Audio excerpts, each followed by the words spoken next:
জিভে জল আনার সাথে টমেটো ভর্তার রেসিপি। এইভাবে একবার টমেটো ভর্তা বানালে গরম ভাতে আর কিছুই লাগবে না। নমস্কার বন্ধুরা, আহারে বাহার রান্নাঘরের আরও একটা নতুন পর্বে আপনাদের সবাইকে স্বাগত। আজকে আমি দুর্দান্ত স্বাদের একটা টমেটো ভর্তার রেসিপি নিয়ে হাজির হয়েছি। টমেটো ভর্তা আপনারা সবাই বানিয়ে খেয়েছেন, তবে আজকে টমেটো ভর্তার রেসিপিটা একেবারে নতুন আর ভিন্ন স্বাদের। আশা করছি আপনাদের প্রত্যেকেরই নিশ্চয়ই ভীষণ ভালো লাগবে। তো চলুন দেরি না করে রেসিপিটা দেখে নেওয়া যাক। আজকে টমেটো ভর্তার রেসিপিটা করার জন্য দেখুন আমি এখানে 5 পিস টমেটো নিয়েছি। এটা দেশি টমেটো। যদি আপনারা একটু টক বেশি খেতে পছন্দ করেন তাহলে দেশি টমেটোগুলো নিতে পারেন, আর যদি খুব বেশি টক পছন্দ না করেন তাহলে হাইব্রিড অথবা যে চালানি যে টমেটোগুলো বলে না সেগুলো নিতে পারেন। তবে আমার মনে হয় দেশি টমেটো দিয়েই সবথেকে বেশি ভালো লাগবে। টমেটোর পরিমাণ আপনারা নিজেদের প্রয়োজন অনুসারে কম বেশি করে নেবেন। এবার টমেটোগুলোকে কাটার আগেই আমি খুব ভালোভাবে ধুয়ে নিয়েছি। এবার দেখুন এইভাবে দুটুকরো করে কেটে নিচ্ছি, আর যে টমেটোর বোটার দিকটা রয়েছে এইভাবে কেটে বাদ দিয়ে দেব, কেননা এটা আমাদের স্বাস্থ্যের জন্য ভালো নয়। যখন একঘেয়ে মাছ মাংস সবজি খেয়ে মুখে অরুচি ধরে যায় বা বেশি কিছু খেতে ইচ্ছে করে না, তখন এইভাবে টমেটো ভর্তা বানিয়ে নিলে খেতে কিন্তু অসাধারণ লাগে। আর এটা বানানো একেবারেই সহজ। রাতের বেলা রুটির সাথে, দুপুরে ভাতের সাথে ভীষণই ভালো লাগে খেতে। আজকের এই ভিডিওটা দেখে কেমন লাগলো কমেন্ট বক্সে জানাতে ভুলবেন না। ভিডিওটা দেখে যদি ভালো লাগে অবশ্যই একটা লাইক করে শেয়ার করে দেবেন, যাতে সবাই দেখতে পায়। আর আমার থেকে এইরকমই নতুন রেসিপির আপডেট পাওয়ার জন্য চ্যানেলটাকে সাবস্ক্রাইব করে সাথেই থাকবেন। টমেটোগুলোকে দুটুকরো করে কেটে নিয়ে দেখুন আমি এখানে একটা ফ্রাই প্যান বসিয়ে দিয়েছি, আর দিয়ে দিলাম 2 টেবিল চামচ পরিমাণ সরষের তেল। এই টমেটো ভর্তাটা কিন্তু সরষের তেলেই বেশি ভালো লাগবে খেতে, চেষ্টা করবেন সরষের তেলে করতে। দিয়ে দিলাম 3টে শুকনো লঙ্কা। শুকনো লঙ্কাগুলোকে একটু ভেজে নেব। শুকনো লঙ্কা ভাজা গন্ধটা ভীষণ ভালো লাগে এই টমেটো ভর্তাতে। লঙ্কাগুলোকে একটু মুচমুচে করে ভেজে নেব। দেখুন লঙ্কাগুলো আমার ভাজা হয়ে গেছে, তুলে রাখছি। এবার ওই তেলের মধ্যেই দিয়ে দিচ্ছি টমেটোগুলো। টমেটোগুলো দেওয়ার সময় গ্যাসের ফ্লেমটাকে লোতে রাখবেন, তা না হলে খুব তেল ছিটকাবে। যেহেতু টমেটোর মধ্যে একটু জলের ভাব রয়েছে, দেওয়ার সাথে সাথে চারিদিকে খুব তেল ছিটকায়। টমেটোর যে দিকটা কাটা দিক রয়েছে সেটা এভাবে নিচের দিকে দিতে হবে।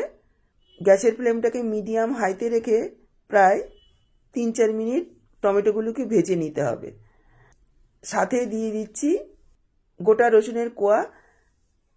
আমি এখানে একটা বড় সাইজের রসুন এভাবে খোসা ছাড়িয়ে দিয়ে দিয়েছি। রসুনটাও দিলে ভীষণ ভালো লাগে এই টমেটো ভর্তার মধ্যে, একটা অন্যরকম টেস্ট আসবে। রসুনগুলোকেও ভেজে নিতে হবে, একটু পোড়া পোড়া করেই ভাজতে হবে। যে পোড়া গন্ধটা হয় সেটা ভীষণ ভালো লাগে এই টমেটো ভর্তাতে। সাথে দিয়ে দিচ্ছি 4-5টা কাঁচা লঙ্কা। ঝালটা কিন্তু আপনারা নিজেদের পরিমাণ বুঝে দেবেন।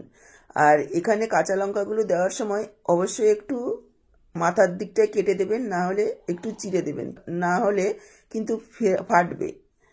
তারপর দেখুন ঢাকা দিয়ে দিয়েছি। ঢাকা দিয়ে প্রায় 3-4 মিনিট ভেজে নিয়েছি মিডিয়াম হাই ফ্লেমে। এবার টমেটোগুলো একেবারেই নরম হয়ে গেছে, খোসাগুলোকে এইভাবে ছাড়িয়ে নেব। আমি এইভাবে হাত দিয়ে ছাড়াচ্ছি, কেননা আমার অভ্যাস আছে। যদি আপনাদের অসুবিধা হয় একটা চিমটা অথবা চামচের সাহায্যে ছাড়িয়ে নেবেন। এই টমেটোর খোসাটা না ম্যাশ হতে চায় না, সেজন্য খোসাটা বাদ দিয়ে দেওয়াই ভালো। দেখুন আমি সবগুলো টমেটোর খোসা এইভাবে ছাড়িয়ে নিয়েছি। এবার সবগুলো নাড়াচাড়া করে মিশিয়ে নেব, আর উল্টে পাল্টে একটু ভেজে নেব, এতে করে স্বাদটা খুব ভালো হবে। এবার একটা ম্যাশারের সাহায্যে ম্যাশ করে নেব। যেহেতু গরম, আমি গরম থাকতে থাকতেই করছি, সেজন্য ম্যাশারের সাহায্যে ম্যাশ করে নিচ্ছি। আপনাদের কাছে যদি ম্যাশার না থাকে একটা চামচ অথবা খুন্তি দিয়েও একটু ম্যাশ করে নিতে পারেন, খুব সহজে হয়ে যাবে যেহেতু সেদ্ধ হয়ে গেছে। তা না হলে ঠান্ডা করে হাত দিয়েও মেখে নিতে পারেন। দেখুন খুব ভালোভাবে ম্যাশ করে নিয়েছি। এবার এইভাবে নাড়াচাড়া করে যে জল জলে ভাবটা রয়েছে সেটা শুকিয়ে নিতে হবে। আরও 2 মিনিট মতো একটু নাড়াচাড়া করে নেব। এই সময় দেখুন আমি নিয়েছি 2টো মিডিয়াম সাইজের পেঁয়াজ। পেঁয়াজটাকে এইভাবে কুচি করে কেটে নিচ্ছি। আর এদিকে যে শুকনো লঙ্কাটা ভেজে রেখেছিলাম সেই লঙ্কাটাকে দেখুন এইভাবে গুঁড়ো করে নিয়েছি। 2টো গুঁড়ো করেছি। ঝালটা আপনারা ইচ্ছে মতো কম বেশি করে নেবেন, তবে টমেটোগুলো টক, সঙ্গে যদি একটু ঝালটা ভালো পরিমাণে দেওয়া হয় খেতে কিন্তু ভালো লাগবে। বাচ্চারা খেলে একটু কমিয়েও দিতে পারেন। এবার টমেটোটাকে দেখুন 2 মিনিট মতো একটু নাড়াচাড়া করে নিয়েছি। জল জলে ভাব অনেকটাই শুকিয়ে গেছে। এবার আমি দিয়ে দিচ্ছি পরিমাণ মতো লবণ। এতক্ষণ পর্যন্ত কিন্তু আমি কোনো রকম লবণ দিই নাই। দিয়ে দিচ্ছি হাফ চা চামচ চিনি। এতে মিষ্টি হবে না, স্বাদের ব্যালেন্স হবে। আর দিয়ে দিচ্ছি কুচনো পেঁয়াজ, দিয়ে দিচ্ছি গুঁড়ো করে রাখা শুকনো লঙ্কা। আপনারা যদি শুকনো লঙ্কা না পছন্দ করেন তাহলে কাঁচা লঙ্কা কুচিও দিতে পারেন। আর যেহেতু ভাজার সময় কাঁচা লঙ্কা দিয়েছি, ঝালটা সেই বুঝেই দেবেন। এবার আরও 1 থেকে 1.5 মিনিট এইভাবে নাড়াচাড়া করে নেব। আর খুব বেশি সময় রান্না করব না। এদিকে আমি নিয়েছি কিছুটা ফ্রেশ ধনেপাতা। ধনেপাতাটা ফ্রেশই নেওয়ার চেষ্টা করবেন, এতে স্বাদটা খুব ভালো হবে। ধনেপাতাটাকেও দেখুন এইভাবে একটু কুচি করে নিচ্ছি। এবার এই টমেটো ভর্তার মধ্যে ধনেপাতাটা দিয়ে দিলাম। খুব ভালোভাবে মিশিয়ে নেব আর গ্যাসটাকে অফ করে দেব। ধনেপাতা দেওয়ার পর আর রান্না করব না। তৈরি হয়ে গেছে আমাদের দুর্দান্ত স্বাদের একটা টমেটো ভর্তার রেসিপি। টমেটো ভর্তা আপনারা অনেক রকমভাবে খেয়েছেন, একবার আমার মতো করে এইভাবে বানিয়ে খেয়ে দেখুন, অসাধারণ খেতে হয়। এটা আপনারা গরম ভাত, রুটি, লুচি, পরোটা সব কিছুর সাথে সার্ভ করতে পারেন। খেতে ভীষণই ভালো লাগে। আমি এবার গরম গরম সার্ভ করে দিচ্ছি। আজকের পুরো ভিডিওটা দেখে যদি ভালো লাগে অবশ্যই একটা লাইক করে ভিডিওটাকে শেয়ার করে দেবেন।